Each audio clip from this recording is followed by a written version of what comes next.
LA is on fire. Why do communists do this? Why is this happening now? What should Trump do about it? We'll talk about that tonight. We'll talk about the fights Elon and Trump had in public. We have journalists on the ground in LA. All that and more coming up on I'm Right.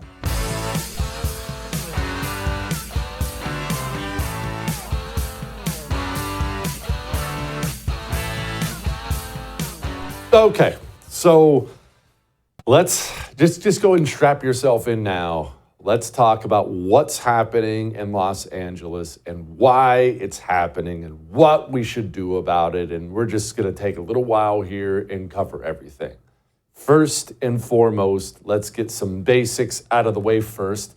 And these basics may seem redundant, especially if you watch I'm Right with us every night. We hope you do. But unless you understand these basics, you'll never understand anything else you see. If you don't get what we're about to talk about, you'll always be shocked. You'll wake up shocked, confused. You'll say things like, I don't understand why I can't believe they're. Do you start out sentences like that? Well, if you do, it's just because you don't understand the basics yet. So let's talk quickly about the basics. First, communists are fighting a revolution. But what does that mean? Talk about that all the time. It's a revolution against everything. I know that sounds overwhelming and crazy, but it really is against everything. The entire basis for their thinking, remember, these are all malcontents. It's the religion of the malcontent, after all. The entire basis of their thinking is everything that exists, everything.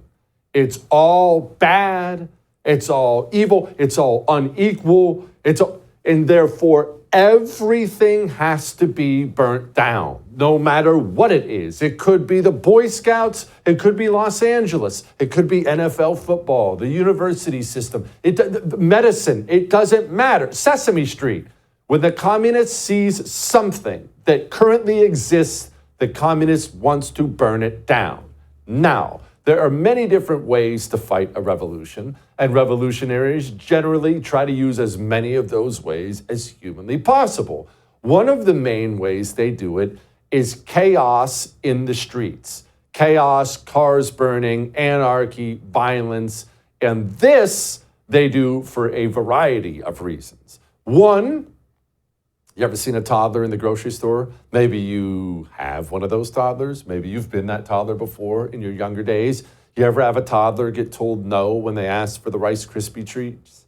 You ever see a toddler freak out, flip out, throw themselves on the ground, start screaming and yelling bloody murder? I actually saw this yesterday in the grocery store. I thought somebody was being stabbed. I was at the other end of the aisle and the screaming was so loud I turned, I had my weapon on my hand.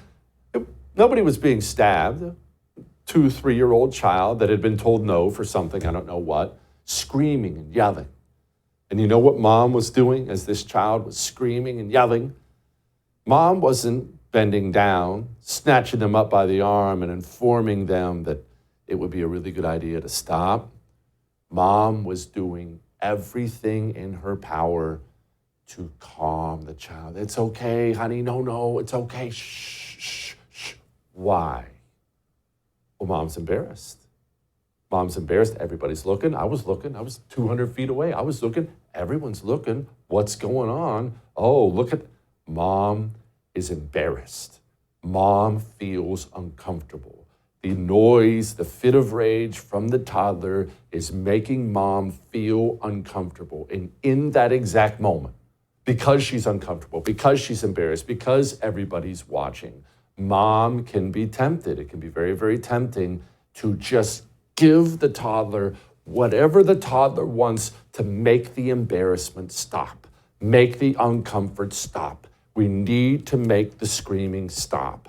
That is a huge reason communists have always loved protests and rioting and things like that. Eventually, normal people, you, me, we wake up, we're watching this stuff. Maybe you're living it right now in Los Angeles and you just want it to stop. Stop the burning, stop the craziness, just whatever they want. Maybe Trump should just leave LA, no more deportations. We have to make this stop. That is a huge reason why the communist does what he does. And let's remember this. Always remember this. The more anarchy and crime and things like that happen in a society, the more people feel uncomfortable. It aids the communist. That's why he does it on purpose. That's why he prosecutes the crime fighters and defends the criminals. The Soviet Union did the exact same thing. Did you know that? Exact same thing. They let out everybody from the jails. If you were a career criminal, you get off scot-free. If you're a good person trying to stop them, they'll throw you in the gulag. Exact same thing.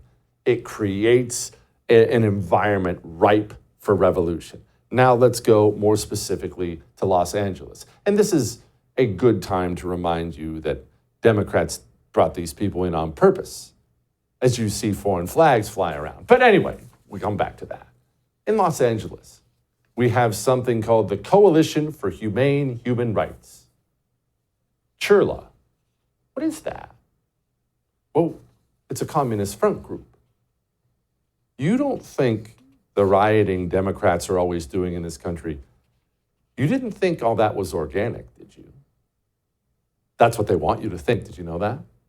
You've seen it many times before. St. George Floyd, all those riots come to mind, of course, but it's happening again right now. What the communists want you to think always is that good people, normal people, they're sitting there, they're watching the television, they're watching social media, and they're so outraged by something the right is doing, Trump is doing, that they get up off the couch and in a righteous fit of anger, they leave to go fight back against fascism, against authoritarian, things like that. But none of that's true at all. You see, there's something else that goes all the way back to the Soviet Union, East Germany, China. Communists, in order to create that impression, to create the impression of organic outrage from normal people, they pay for and organize riots. 99% of communist riots you see in this country are not in any way organic. They are paid for and organized. Many of the signs actually have the group who paid for them printed on the signs. The shields they're carrying. Have you seen any of these shields they're carrying? It takes time to make those. Did you know that? It doesn't just happen overnight. People have already dug into the research of this. It takes 3 or 4 hours to make one of those shields. This stuff is not organic. These communist front groups get money. They take that money and they give that money. Well, they use that money like an army uses the money. They use it for weapons, materials, shields. They use it for training. Did you know they go through training? Sounds weird to someone like you or me, right? Because I never went through any training at all. I ran for Congress twice and nobody ever trained me. Hey, is there a class? Maybe they should have, maybe I would have won, but there was no training. I haven't had any training. They do go through training. They sit down in classes and they learn this is what we chant. This is why we chant it. This is how we make weapons. This is how we do. Don't do this, do that, push. They go through training. These groups are paid for, trained, and organized. They're an invading army. And maybe that begs the question, who's paying for it? If they're paid for, is it all George Soros? We love that name, but me too. It's you. And it's me. On top of communist agitation in this country being paid for and organized, it's paid for and organized by the American taxpayer. This group, we know this now from reporting people like Jennifer Van Laar, who will be joining us in a few moments. We know that this group, it has almost all of its funding, I believe 96%, from the taxpayer. And this is how it works in the United States of America. Democrats get elected. Maybe it's a city like Los Angeles. Maybe it's a state like California. Maybe it's the federal government. Democrats get elected. And part of their job, how they view their job, is finding a way to take taxpayer money that should be used for the good of the country, protection of the country, finding a way to take taxpayer money and handing it out to communist front groups who will then street riot on behalf of it. It's a gigantically evil, evil system, but it's how these people operate. Wherever they take power, they look at the treasury of Los Angeles, of California, of the United States of America, and they see an opportunity to pay for mercenaries to push the communist revolution forward. Now, why are you just hearing about things like that on this show? You're hearing about things like that on this show because the American media, who should be exposing things like that, they should have exposed it decades ago, they love it. You see, that brings us to another point about all this. Remember that communists, they don't have anything that goes above their religion. They're not political. They're not ideological. They are religious. Let me ask you something. Are you a religious person? Do you believe in things? Maybe you're a Christian. Do you believe in Jesus? Is there ever a situation, whether you're at work, family, no matter what you're doing, where you set Jesus aside? Hey, you know what? I'm done with this Jesus thing. I'm not a Christian for a couple hours while I'm at work, then I'll put my hat back on. Of course not. Everything is secondary to that, right? Well, the communist operates the same way. No matter what his role is, no matter what, whether he's a school teacher, a librarian, a city councilman, a general in the military, doesn't matter how important the role is, the communist is a communist first. That communism frames his entire worldview, and whatever his other role happens to be, it is secondary to communism. Have you ever wondered why the media covers these things like this? Demonstrations have been going on right outside the Federal Detention Center. Most of those demonstrators were very peaceful. They were chanting, they were shouting. People were driving by, honking their horns. And again, they were expressing their anger about the detention of so many immigrants at the Federal Center. Peaceful? Seems like they've covered riots like this before in the exact same way. Oh yeah, they did. I want to be clear in how I characterize this. This is mostly a protest. It is not, generally speaking, unruly. What you're seeing behind me is one of multiple locations that have been burning in Kenosha, Wisconsin over the course of the night. A second night since Jacob Blake was seen shot in the back 7 times by a police officer. And what you are seeing now, these images came and come in stark contrast to what we saw over the course of the daytime hours in Kenosha and into the early evening, which were largely peaceful demonstrations in the face of law enforcement. Why do they cover it like that? Well, it's quite simple. Are you a parent? Or do you want to be a parent one day? I want you to picture that you are a parent, or maybe you are. And let's just say your child was caught throwing eggs at the school at night. You would probably, when you're telling friends or family or neighbors about that, after your child got caught, would you say, this little monster, this little criminal, he was caught throwing eggs. Kid's probably going to be a dirtball, end up in prison one day, vandalizing property like that. Would you cover it like that? No, of course you wouldn't. That's your baby. Even if you're angry about it, even if they got grounded, got their phone taken away. Well, you know what Bobby did? He got with some friends. He's got these terrible friends. You know, they're a bad element, but Bobby's a good kid. And on Friday night, they threw some eggs at the school. And, I cracked down on Bobby. He's so sorry. He's just never going to do. How would you cover it? How would you talk about that with friends, family, and neighbors? Well, that's how the American media, that's how they talk about communist riots and communist street animals in this country. And they talk about them. If there's a white man, a Republican, Donald Trump, well, that's the bad kid. That's the bad guy. You can smear and crush him with your narrative, and should. That's the bad element. But when it's a communist street animal, when it's some illegal torching an LAPD cop car, you understand that guy's yours. You're his. There's a revolution afoot, and you have to protect said revolution. So you'll stand in front of a burning building with a straight face and tell the American people how peaceful the entire thing is. That's why they cover things the way they cover things. And one final note on this before we move on and talk to journalists and other things about it. I want to remind you of something, and I want to be crystal clear about this. Have you spent the last few days maybe watching us here on The First or social media, or have you been angry about the flying of the Mexican flag in an American city as they loot and torch and do horrible things? Of course you've been angry. I've been angry myself. Got my blood pressure up one night. Wife had to calm me down. I'm angry. You're angry. We're angry about this.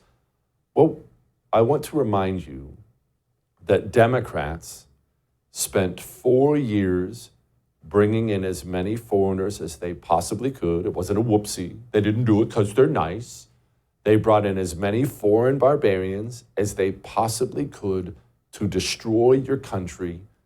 And while Democrats were bringing those people into your country, destroying your country on purpose, there is a cabal, not a huge one, but big enough, a cabal of Republican senators and congressmen from red states who helped them do it at every turn and tried to help them do it some more. Do I need to remind you that last year, this is not ancient history, last year, after Joe Biden and the savages in his administration had imported 20 million barbarians into your country, red state Republican Senator James Lankford joined with Democrats to try to ensure they could bring in more and to try to hand out more amnesty for illegals.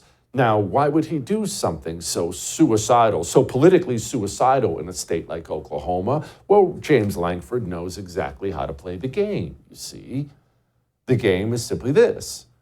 When you are far from an election as a senator, they only have an election once every 6 years. When you're far from an election, you screw over the voters every chance you get. Keeps your pockets lined. But then, when it gets closer to the election, you simply go on television and you lie and you pretend to be some sort of an immigration hardliner. 1 year ago, James Lankford was working with Chuck Schumer to amnesty millions of foreign barbarians to put your cities to the torch. On Sunday, he was on television saying this. What President Trump is trying to do is say, this is not going to take weeks this time. We're not going to allow this to be able to spiral out of control. This is an American city. And to be able to have an American city where we have people literally flying Mexican flags and saying, you cannot arrest us, cannot be allowed. If someone violates the law, no matter what state that they're in violation of a federal law, they should face consequences for that. Don't be fooled again. They do it all the time. They do it in, look, I'm not picking on Oklahoma. They do this in Texas. They do this in the Carolinas, Louisiana, the Dakotas, Wyoming, Montana. You name the red state senators play this game.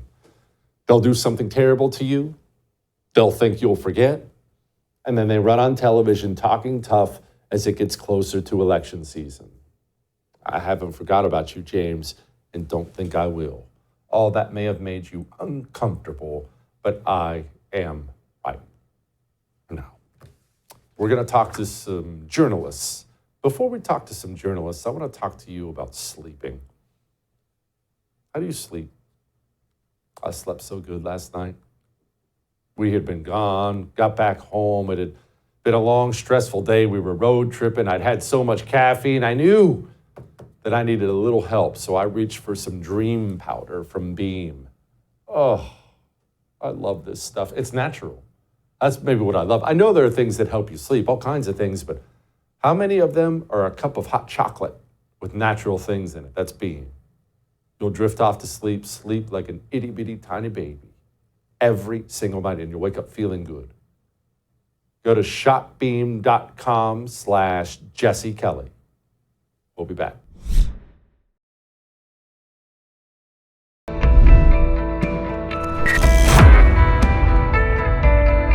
All right, so we talked in the opening, we've talked many times about how virtually all the crazy protests and violence and riots you see are paid for and organized. That's my job to tell you things like that, but we need an actual journalist to tell you more details than that.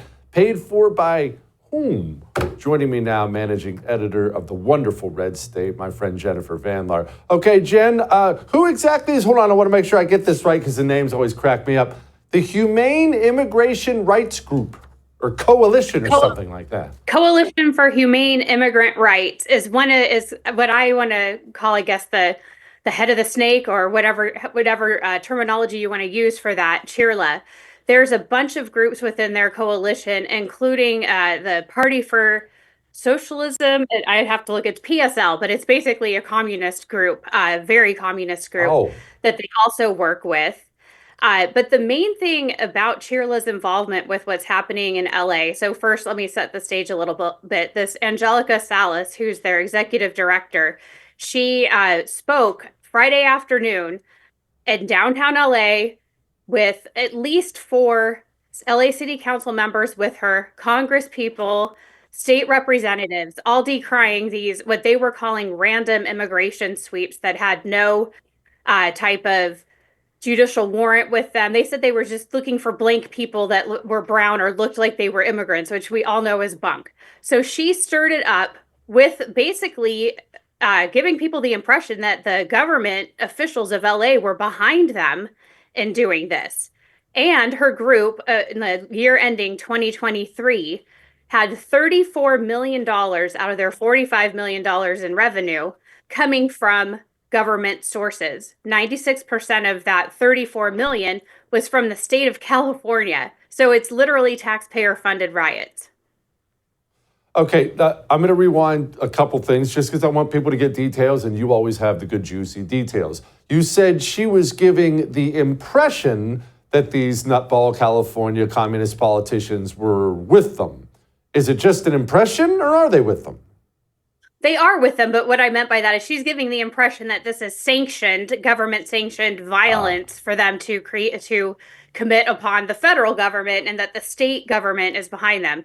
And judging by their comments, they really are. I feel like Gavin Newsom and Karen Bass are trying to bait Donald Trump into going in with a heavy hand so that they can be martyrs for their cause. And it's just extremely chaotic. Okay, Karen Bass in particular, LA Mayor Karen Bass, for those not aware, she came out and, of course, blamed Trump for it. Here she was. What we're seeing in LA is chaos caused by the administration. People should exercise their right to protest. That's their First Amendment right. But people should also exercise that right peacefully. We do not want to play into the administration's hands. We're working with officials, we're organizing resources, but what we're seeing in Los Angeles is chaos that is provoked by the administration.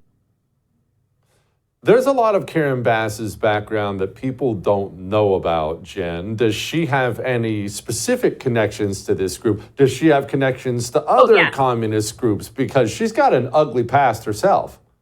Oh, she does. She went to Cuba to train, and I'm not even going to try to pronounce the name of the brigade that she trained with back in the 70s.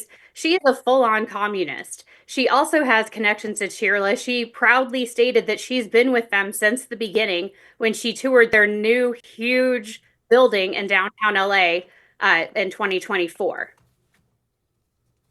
Jen, you mentioned that they want to be martyrs. And this is, I believe, what do communists call this? Decision dilemma, I believe, is the term they use for it. They do these kinds of things because you either let them behave like the savages they are, or you crack down on them and give some bad press.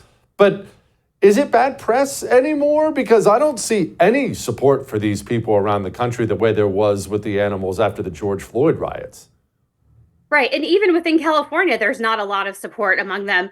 We're about to run a story at Red State about this. I think it's a Salvadoran restaurant in Compton where the legal immigrants there who own it took in injured sheriff's deputies and police officers during the riots and fed them and gave them water. So it's not, even within Compton, it's not a monolith. And within the rest of California, it's not. Most of this all happened within probably a 5 square mile radius of downtown LA. And the rest of LA, and we're suffering because we have fewer, obviously, cop cars available or cops personally available because they're out dealing with this. But really, the chaos is confined to this area. And a lot of Californians, I believe it's up to 70% of Californians want illegal aliens gone because they're crowding up all of our housing. They're taking massive sums of taxpayer dollars to either have their entitlements or to deal with the crime that comes from it. We want them gone. Jen, I saw actually before, credit to you once again, before it really, really popped off over there, you were giving people a heads up to get out of specific areas. What specific areas and why those specific areas?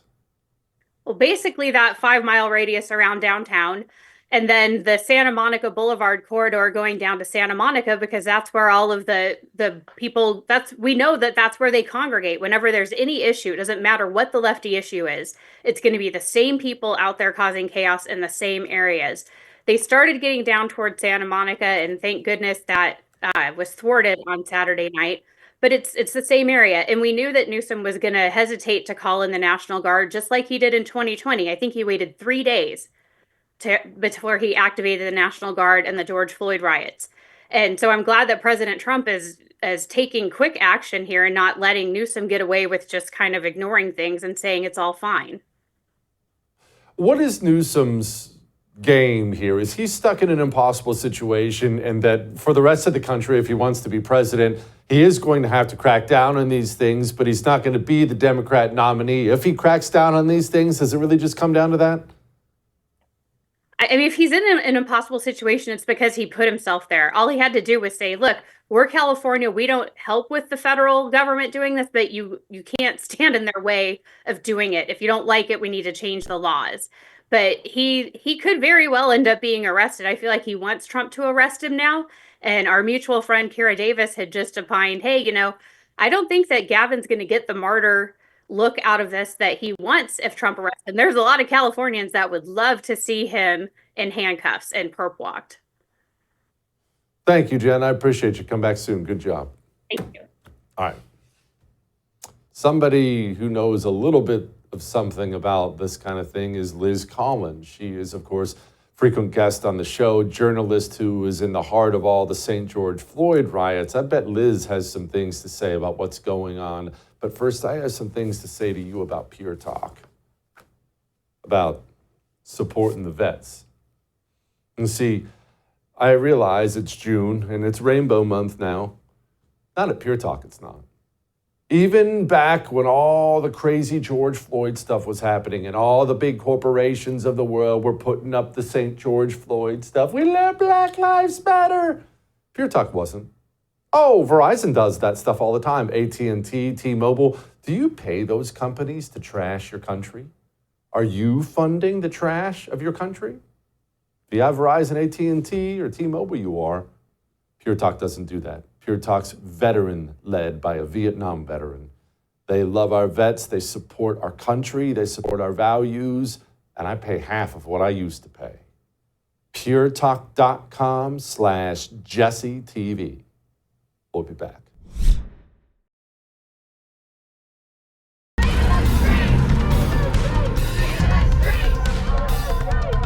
Senator, the LA County Police say that they have it under control. There wasn't anything like a riot happening on Friday, Saturday. But remember, a lot of these peaceful protests are being generated because the President of the United States is sowing chaos and confusion by arresting people who are showing up for their immigration hearings. Large group of people. It could turn very volatile if you move law enforcement in there in the wrong way and turn what is just a bunch of people having fun watching cars burn into a massive confrontation and altercation between officers and demonstrators. The media covering for another communist street riot. If only something like that had happened before in this country. It almost seems like it did. I don't know. Let's ask Liz about it. Joining me now, the great Liz Collin, investigative reporter for Alpha News. Liz, man, I'm not even that old, although I am getting gray and bald, and I feel like I remember coverage like this before. Do I remember that right? I think you're absolutely right. And I think perhaps I have gray hair after living through that from 5 years ago as well. It really is like Groundhog Day, I think, for so many of us in the Minneapolis, Minnesota area for watching this play out in LA.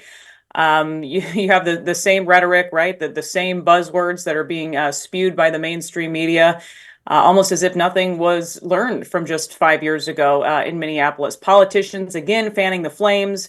waiting for the facts to play out. And we actually had kind of a similar situation. People were trying to spark this just a few days ago in Minneapolis. You had the federal government. This was a HSI raid, Homeland Security investigations. They went into multiple businesses across the Twin Cities. This is related to a cartel-linked investigation, human smuggling, hundreds of pounds of fentanyl, we're hearing from our sources.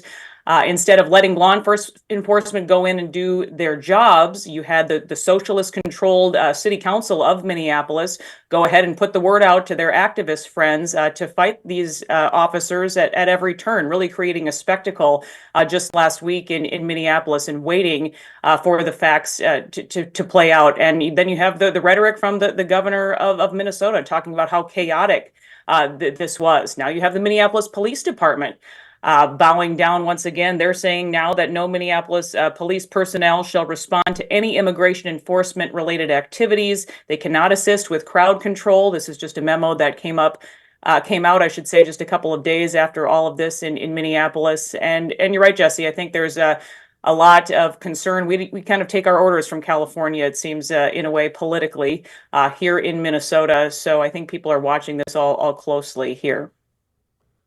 Liz, we'll take a step back from these specific stories for a moment and zoom out a little bit. It's so weird for me to hear that about Minnesota taking its cues from California. I realize Minnesota can be a little bonkers politically, Jesse the Body Ventura and whatnot, but I mean, I grew up pike fishing in Minnesota. It would just it never struck me as Southern California, not Los Angeles, but gosh, in some ways it seems as bad or worse. How did that happen? Excellent question. And we'll have to go perhaps fishing for walleye or bass. That's what I prefer, Jesse, here in the land of 10,000 lakes. But I think you're right that it's the land of 10,000 lies. It's kind of how I refer to it now politically, which is really sad, I think, for so many of us to see. You have a radical element that the media seems to give so much of a platform to, and these activist groups have done so much damage in the metro, and also have created, I think, some fear. We saw that 5 years ago, certainly a fear for other people speaking out and pushing back, and we're living the consequences of all that now to this day. Liz, what parallels are you seeing beyond the politician rhetoric between LA and Minnesota? Because from the outside looking in, and now that we get more and more details, it looks like all this stuff is paid for and organized. It never felt organic to me when they were throwing bricks for St. George Floyd. It doesn't feel organic now. This is all just paid for, right? Yeah, in the wake of the George Floyd riots, it was 1,500 businesses either damaged or destroyed. So many of them never rebuilt and left town for good reason. But you definitely did see the outside money pouring into all of this. It's interesting, just in the news now here years later, you have these activist groups sort of crop up in the wake to take the place of law enforcement. Again, the Minneapolis Police Department down still nearly 40% from where it once was. There are these violence interrupters groups, or these peace activists, if you will. Some of them were actually just criminally indicted last week. So we see the fraud on a mass scale here in Minnesota, and a lot of these groups are perpetuating that, kind of knowing that this is a place where people can be, taken advantage of. Let's see how long we get away with this. And in some areas, thankfully, this is finally catching up to them. Liz, there are places in the country that appear to be ready to bounce back somewhat politically. They've kind of cratered out a little bit, and the people are waking up so tired of the crime, tired of the car gets broken into every night. Surely Minnesota's on the cusp of something like that, right? I think so. I mean, I think that, I walked away and left mainstream media a few years ago, just sort of sick and tired of these narratives. But I will say that I'm constantly kind of we're constantly getting news tips, or constantly thanked for speaking up, and I think that is kind of indicative of the time here. You do see people more organized and being willing to push back. Something happening at our state capitol just today, in fact. They are voting to take away health care from illegal immigrants. That conversation is happening, and you have people protesting that in Minnesota, despite the vast majority of people in polling not supporting giving illegals free health care in Minnesota. But I do see the pendulum swinging back to sanity. So there is hope, Jesse. All right.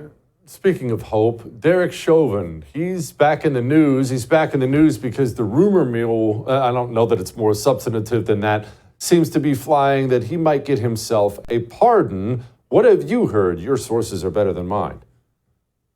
Yeah, we were following all of these developments as well, that perhaps President Trump would grant Derek Chauvin a pardon right around that 5-year anniversary mark of the George Floyd riots, the death and heart attack of George Floyd, as we refer to it, which is exactly what it was. This all really was always about facts, this case, getting out the facts and pointing out the lies. I always say it's never up to me as far as a pardon being issued or whatnot, but it is a bit of a relief to see people pushing for that. This is the case involving 4 police officers. We, in fact, just put out a series a couple of weeks ago now that I encourage people to watch on thefallofminneapolis.com. It's sort of the what has happened since, including an interview with Derek Chauvin, what has happened since, including Alex King, also, who was released from prison just a few months ago. The Black police officer who arrested George Floyd that the media seemed to never want to talk about. Well, he's back actually in this area now, and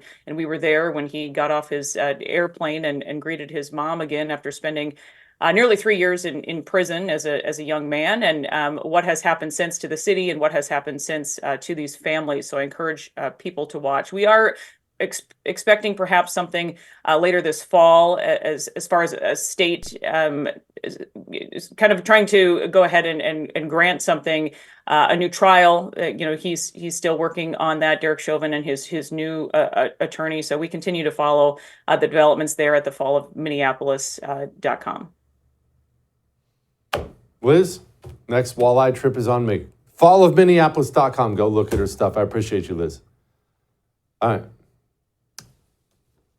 I want to talk to you about something. All the political stuff we talk about all the time. Left versus right and the riots and the commies and all this other stuff. None of it is going to matter if we are not strong in making babies in this country. I know that's a little bit forward, but it's true. We have to make babies. We are not making enough children.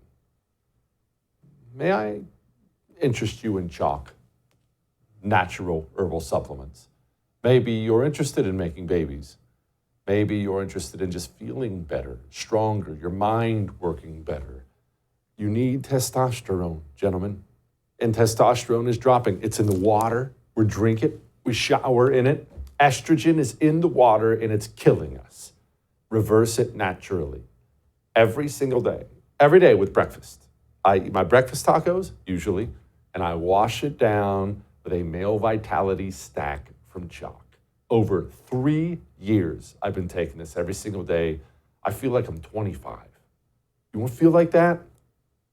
Chalk.com/JesseTV. We'll be back.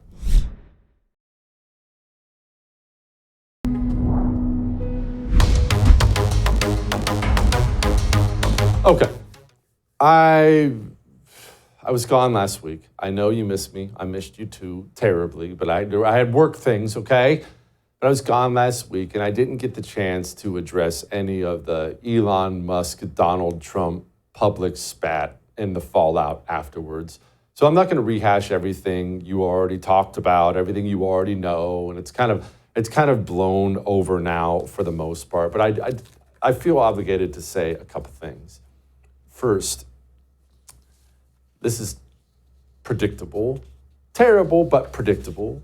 I told you a while ago, if you remember right, that Elon Musk was not going to last forever in the federal government. He's not that type of person. Guys like that they want to move quickly, efficiently. I'm actually neighbors with a guy who does a lot of work with Tesla. And among the other things he says they are unbelievably efficient, demanding timelines. You'll get this done, you'll get that done. He's not insulting them. They're just a very tightly run company. That's how Elon Musk runs things. a guy like that walks into the federal government and he can't move mountains quickly. I want that done. You do it. I want you fired. You go. That's how Elon Musk is used to operating. The government doesn't operate that way. A guy like that's going to get frustrated. He's going to get very, very frustrated if he can't get things done. He's going to leave. So that frustration was always going to come. To alpha males, I hate to say that term, it's such an overused term, but when Donald Trump walks in a room, he's used to being the leader in the room, period. He always is. Elon Musk is the exact same way. When he walks in the room, everyone's looking at him. There are guys who are just, they're naturally going to be the leader of the room. That's good. Some people are like that. The problem is oftentimes in life, most of the time, guys like that have a very, very difficult time working with the other guy like that.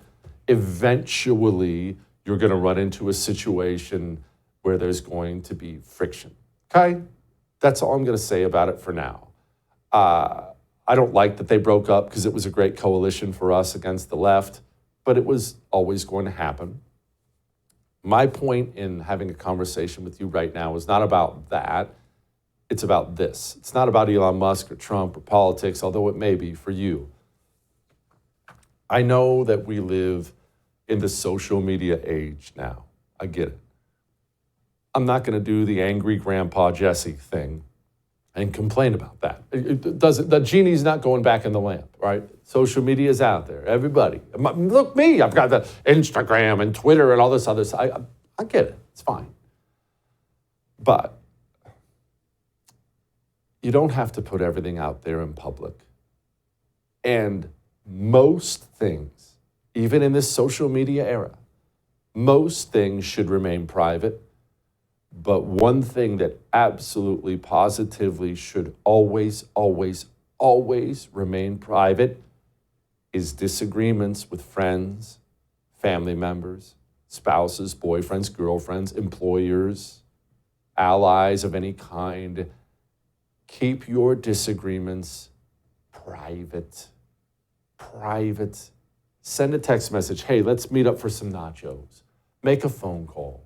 Go over to somebody's house. And you know what? I'm not telling you, everybody get along. That's naive. That's not how life works. Go argue. Fight. You're wrong about this. You're stupid. I hate you. Okay, fine. Privately. We watched as two of the most powerful men in the world threw poop at each other last week. And you're watching Elon Musk post now deleted things like Donald Trump's on the Epstein list. The reason you say things privately, you argue privately, is when you do it publicly in front of everybody, you make an enemy for life. I do not believe Trump or Elon will ever be allies ever again because of what Elon said. Maybe they'll half get along, but you call somebody a pedophile publicly, it's hard to walk that back. Don't trash your wife or your husband on Facebook. Don't trash your former employer, a coworker. If you have anybody in your orbit and you want to argue, do it privately. Everything doesn't have to be a spectator sport. Trust me, your life will be better. Why do you think Elon Musk deleted all that stuff? Do you think he woke up, most powerful, richest man in the world, think he woke up happy and proud that he put it all out on social media? No, he woke up mortified by what he'd done. Let it breathe and keep it off social media. All right, we have Light in the Mood. Next.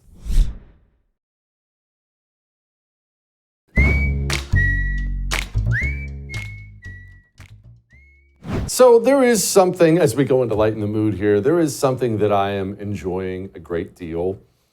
You see, to be a Democrat, to be an elected Democrat, I'm talking about the politicians, city council, Congress, things like that, you have to either have A, come from the street communist, the street animal background, meaning you used to do all that throwing poop at each other stuff in the streets, and then you ran for office, got elected. So we either have to A, come from that background, or B, if you don't come from that background, and most of them don't, most of them come from these wealthy, privileged backgrounds, you have to pretend to be one of those street animal types. You see this all the time. You've seen it at ICE facilities all across the country, always trying to act like they're being tough and revolutionaries and shoving their way in.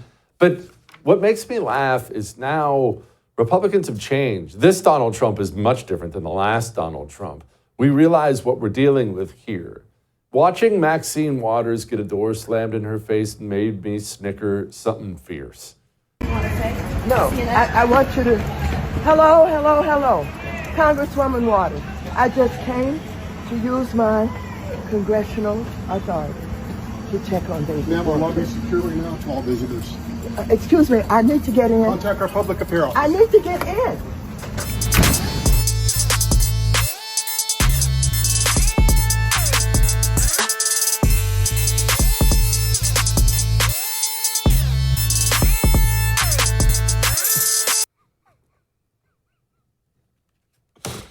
I'll see you tomorrow. I would thank you for coming to my YouTube channel, but I know how brilliant it is, and I know you love it here. So subscribe and watch. We're going to start really ramping things up and putting some funny stuff, some interesting stuff out there, some collaborations. Either way, my YouTube channel is officially the place to be. So stick around.